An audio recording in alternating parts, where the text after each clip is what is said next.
माँ जी, आपको शर्म नहीं आती? हर समय बस टीवी देखती हैं। कमला जी पलंग पर बैठी बड़े मनोयोग से टीवी पर रामायण देख रही थी। पति मोहन जी अपनी आराम कुर्सी पर बैठे अखबार पढ़ रहे थे।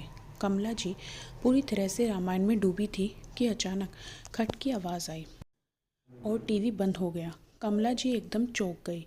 नज़र सामने पड़ी तो बहू रश्मि के हाथ में रिमोट था और टीवी उसने ही बंद किया था। कमला जी ने हैरानी से पूछा, क्या हुआ रश्मि? टीवी क्यों बंद कर दिया? वह बहुत हैरान थी। उनको अभी कुछ समझ में ही नहीं आ रहा था। कुछ और बोलती कि रश्मि की आवाज़ आई, मम्मी, सारा दिन टीवी चलता रहता है, कितना बिजली का बिल आ जाता है, थोड़ा देख कर चलाया करें। आवाज़ थोड़ी तलख थी। कमला जी को पहले तो समझ ही नहीं आया कि बहू क्या बोल रही है, और जब समझ आया तो गुस्से से मुंह लाल हो गया। मोहन जी ने अखबार चेहरे के सामने से हटाया, पहले बहू की तरफ देखा और फिर नज़र पत्नी की तरफ दौड़ाई। बहू से बोले, यह कौन सा तरीका है रश्मि मम्मी से बात करने का? अब क्या वो टीवी भी नहीं देख सकती है? पापा, आपको पता है ना कितना बिल आ जाता है और वह हमें ही भरना होता है। आपको क्या पता, आप तो सारा दिन बस अखबार में ही खोए रहते हैं या फिर दोस्तों को बुलाकर चाय पानी पिलाते रहते हैं। हर चीज़ में ऐसा लगता है हमें भी बच्चों का सोचना है। इसलिए आज से ये रिमोट मेरे पास रहेगा। सुबह 10 से 12 और शाम को 6 से 8 बजे ही टीवी चलेगा। मैं खुद ही आकर चला दिया करूँगी। ये कहते हुए रश्मि रिमोट लेकर तमतमाती हुई कमरे से बाहर चली गई। कमला जी तो जैसे पत्थर हो गई। मोहन जी ने पत्नी की तरफ देखा। उनकी हालत देखकर थोड़ा घबरा गए और पत्नी के पास गए। कंधे पर हाथ रखा ही था कि पति का स्पर्श पाते ही कमला जी फूट फूट कर रोने लगी। मोहन जी ने पत्नी को रोने दिया। पत्नी का हाथ पकड़कर वहीं पलंग पर बैठ गए। एक कमला जी का रोना अब सिसकियों में बदल गया। मोहन जी ने उठकर साइड टेबल पर रखे फ्लास्क से पानी का गिलास भरा और पत्नी को दिया। कमला जी थोड़ी प्रकृतिस्थ हुई। उन्हें अभी भी विश्वास नहीं हो रहा था कि जो उन्होंने सुना वह सही था या कोई सपना। पति को कुछ कहने के लिए मुंह खोला ही था कि उन्होंने पत्नी को चुप रहने का इशारा किया और चुपचाप अपनी आराम कुर्सी पर आकर बैठ गए। पत्नी को इशारा किया कि वह थोड़ी देर लेट जाए और खुद कुर्सी के पीछे लगाकर आंखें बंद करके सोच के गहरे सागर में गोते लगाने लगे। उन्हें समझ ही नहीं आ रहा था कि क्या हो गया।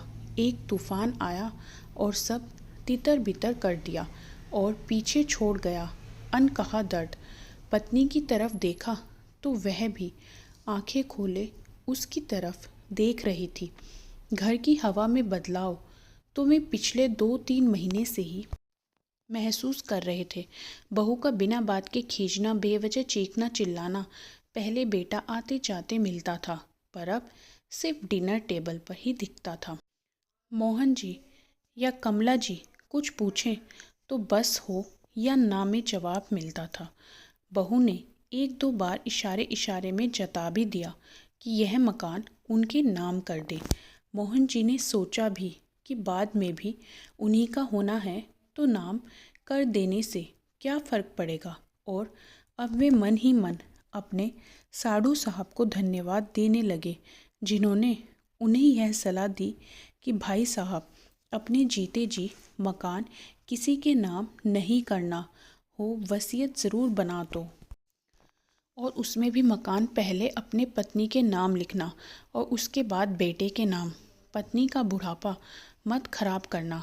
आपके बाद कम से कम इज्जत की 2 रोटी मिलेगी उसे इसी मकान के तातच में। और उन्होंने ऐसा ही किया हो।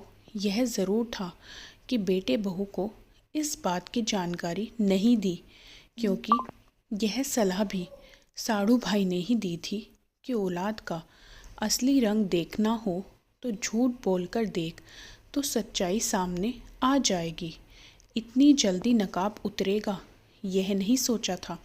मोहन जी ने सिर हिलाया, जैसी किसी निर्णय पर पहुंच गए हैं। रात को दोनों चुपचाप डिनर के लिए डाइनिंग हॉल में आ गए। बेटा बहू पोता पोती सब थे। चुपचाप खाना हुआ। बच्चे खाना खाकर अपने कमरे में चले गए। मोहन जी ने बेटे राघव और रश्मि को अपने सामने बैठने के लिए कहा और बेटे की तरफ मुखातिब होकर बोलने लगे, देखो राघव, आज जो हुआ वो मैं दोहराऊंगा नहीं। रश्मि से पूछ लेना कि आज उसने क्या हिमाकत की है।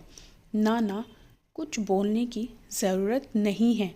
रश्मि को बोलने के लिए आतुर देख मोहन जी ने कहा और बात आगे बढ़ाते हुए बोले, आज ऐसा हुआ है जो मुझे मंजूर नहीं है। इस घर को, तुम्हारी ज़िंदगी को बनाने में हमने ना दिन देखा ना रात। कभी पैसों का मोह नहीं किया। तुम्हारी मम्मी भी अच्छा कमाती थी और मैं भी अच्छा वेतन पाता था, तो ज़िंदगी आराम में गुजर रही थी। और फिर ये 2 मंजिला मकान भी बना लिया ताकि बुढ़ापा शांति से गुजर जाए। तुम्हारी मम्मी ने 2 ड्यूटियां निभाई, घर को भी पूरा समय देती थी और नौकरी भी करती थी। नौकरी करते हुए भी मम्मी ने हमेशा तुम्हारे दादा दादी के सारे कर्तव्यों को पूरा करने की कोशिश की, उन्हें पूरा आदर सम्मान दिया। और आज जब उसके आराम करने का समय है तो उसका टीवी देखना भी तुमको भारी पड़ रहा है। घर के खर्चे का जो सुनाती हूँ रश्मि, तो फिर आज सुनो। घर का पूरा खर्चा मैं उठाता हूँ। अखबार का, कुक का, काम वाली माई की पेमेंट मैं करता हूँ। पानी का, गैस का बिल मैं भरता हूँ। तुम सिर्फ बिजली का बिल देते हो। आज तक ना तुम्हारी मम्मी ने ना मैंने तुम दोनों से कभी पूछा कि कहीं जा रहे हो, क्या खर्च कर रहे हो, क्यों ला रहे हो। तो फिर हमारा खर्च तुम्हारे लिए इतना बड़ा हो गया कि तुमने हमारे टीवी का समय ही बांध दिया। तो बेटा, ये तो मुझे बिल्कुल भी मंजूर नहीं है। एक बात और सुन लो, मैंने और तुम्हारी माँ ने ज़िंदगी में इन खूब कमाई है।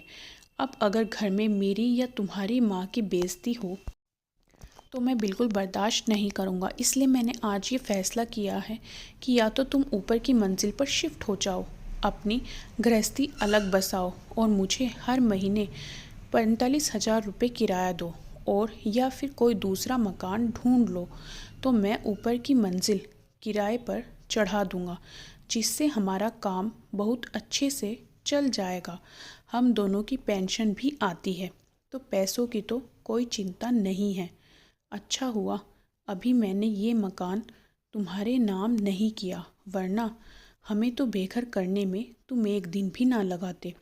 आज पता चला कि समझदार लोगों की दोस्ती करने का क्या फ़ायदा होता है। आज 8 तारीख है, 30 तक सोचकर जवाब दे देना। मैं उस हिसाब से आगे के लिए सोचूंगा। अब फैसला तुम्हें लेना है।